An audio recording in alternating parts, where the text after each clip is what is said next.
What's up, guys? Today I'm gonna put some Paul Reed Smith locking tuners on my IYV guitar that I bought on Amazon, because it has a floating bridge and it's not staying in tune the way I want it to. So short of putting a locking nut on it, I thought I'd try this, see how it goes. These are direct replacements. Should be real simple. There's a little hardware kit. I'm going to start by loosening all the strings.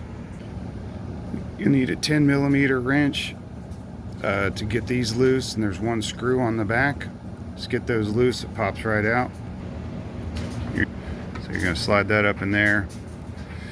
You're going to grab your nut and your washer and snug that up. I have it finger tight, and I'm going to flip it around, make sure it's positioned properly so I can put the screw in before I tighten it. Got your screw installed, you can flip it back over and snug up the tuner.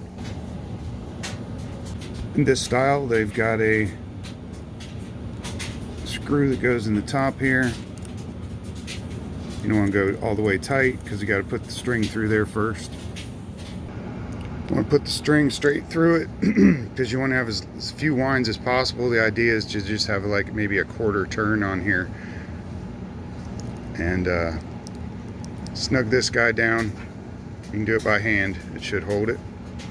All of them's installed.